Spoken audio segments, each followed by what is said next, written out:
Nick Saban held his midweek newser earlier tonight. The coach seemed to confirm that quarterback Jalen Hurts will remain with the Crimson Tide for the rest of the season. A Jalen sighting this weekend and his 5th game of the year would all but answer the question. And the answer appears to be that the coach is very grateful for the way Jalen has stood by his team.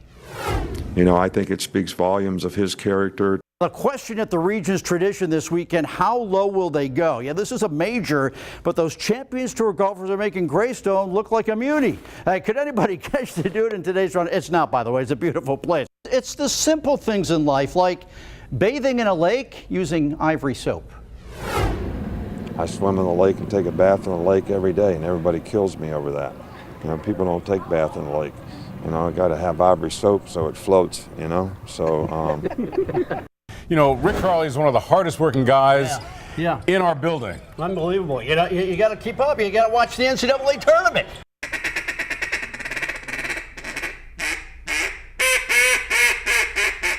Oh, wow. Steve's getting excited on that. That's something, isn't it? How some people see images like maybe of Jesus in their toast or whatever, some, you know, their relative in their bread. Look at what I saw in my Oreo. This is 23, 53, 65, 70, and the mega ball is 7. Again,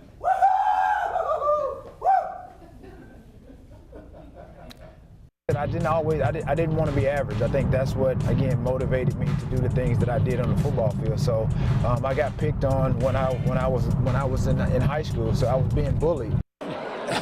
And the footwear, tell me about that as Josh pans down here. You know, I just try to mix it up a little bit. You know, that's the style. You know, you look at that Hall of Fame, and I mean, the names in that place. Yeah. And then Dabo. Yeah. I mean, not to underscore you, but I mean, that's some pretty high cotton, isn't it? Oh yeah, it is. It is. It's unbelievable. Would you knock this guy out? Almost definitely, easy. I can't wait. This is gonna be the biggest mistake that they ever take in their career, and they know it. I'm just trying to get it airborne. And finally, what can you learn from a guy like him? Well, what he just said is one thing, and just, you know, the discipline of just working at it consistently. But so could you get under the hood and, like, I don't know, if I had a problem with my, I don't know, alternator or something? Well, I could back in the day, you know, when it was 1960 cars. It's like Tiffany of Tuscaloosa. So explosive is this Bama offense. Over 500 yards in every game this year. 10 touchdowns scored on drives lasting 1 minute or less. That Coach Saban was asked on Saturday if this is the best offense he's ever had at Alabama. We may throw it as well as anybody that we've ever had. What are your emotions when you pull this car into this? I want to win. So. Fords took 6 of the top 7 spots, with Joey Logano celebrating with his wife Brittany and their 3.5-month-old Hudson, who found victory lane for the first time ever. It's a playoff berth. Comes from today. It's great. A lot of stage points scored in the last 2 weeks. As he loves every aspect of it. And Coach Saban has given you some advice on what kind of official you are, right?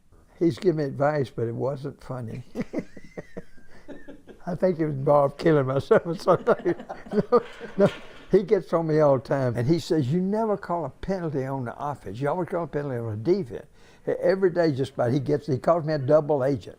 He says, you don't ever call a penalty on offense. And I remember one day I told him, I said, yes, I do, Coach. I think it was September the 18th, 1973, I called one. He looked at me like, what kind of fool is this? He says I'm adequate, I think. That I was the second best in the world. Everybody else was tied for first. Live atop Red Mountain on sideline 2018, the Hueytown Golden Gophers bumped up. Why? They just smashed their competition.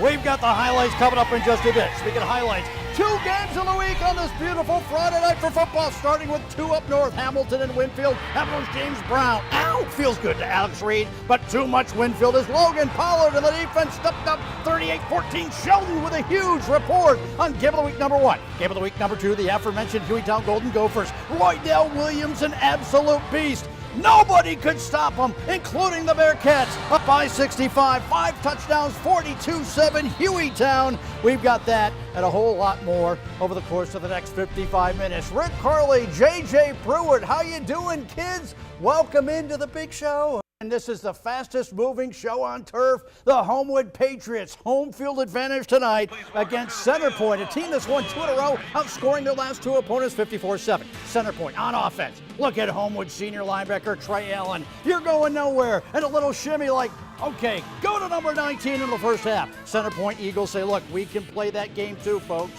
Kobe Collier sacking Larkin Williams. Stopping a Homewood drive. Good defense of the first half by the Eagles. There's Hardy, Luke, Wes Andrew of Homewood Middle. And Luke, I'm making you laugh. Yeah, there you go. You couldn't hold it. Later on. Here is your Hyundai Sports Report with Rick Karle. And don't look now, a basketball team near you is hard at work. Auburn, it's a case of unfinished business as the guys won the SEC last year, made a quick exit in the Big Dance. They started practice today. Purifoy, Wiley, a couple deciding to return. Yeah, the team touched by the FBI national investigation. Coach says he's putting that in his rear view mirror. Well, welcome in. More round ball, less than 60 seconds, but it's Auburn Tuesday here at the station. We hear from Jarrett Stidham with the guys. Today's message. All right, we slammed a bad Arkansas team the other night. Now, we really need to get that offense going.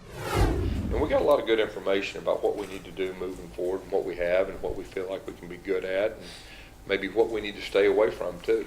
Well, all right, that in a nutshell. So the Tigers look ahead to the game against Southern Miss. As long as former Hewitt Trussell stand-up Noah Igbenogany does his thing, watch out.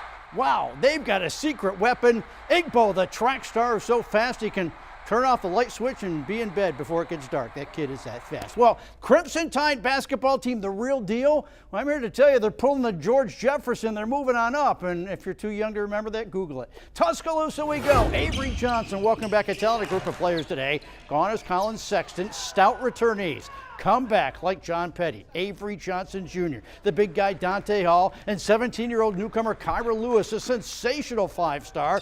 The guys tell us today they could be making some way. We've seen a little formal ranking that they had on some social media, and we've been going around with the chip on our back ever since then. So I mean, every day we're gonna come in here and practice as hard as we did today, and just get better day by day. You know, it's been a great summer, great preseason. Now it's the start of training camp, so we got to get it rolling. All right, get it rolling. Bama went to the dance last March, but the guys have their eyes on a deep run as the process continues. Then there is UAB. Gone for the Blazers, William Lee, Chris Coakley, Nick Norton. The Blazers had us over to the Gene Dome this afternoon. Well, it's going to be hard to replace HaHa and Chris Coakley, but I feel like we have a couple new incomers that can fill the shoes. It's a process, and I feel like our new guys can do it because we have the potential and talent to do it. So it's just going to be a total grind the whole season. Bryant's a fine player. He played point and shooting guard last year. Coach Robert Esau looking over 8 newcomers. Still, the guys are upbeat. They're ready to make some waves once they get settled in to the green and gold. Hey, we've got a big game of the week on Sideline Friday night. When the Coleman Bearcats invade Hueytown High School, their defense is going to have to put up with this kid. Running back Roydell Williams is a hoss. He's tearing it up. He's already picked up one of our MVP helmets. Last week, he ran for 230 yards and 3 touchdowns. Remember, Roydell Williams.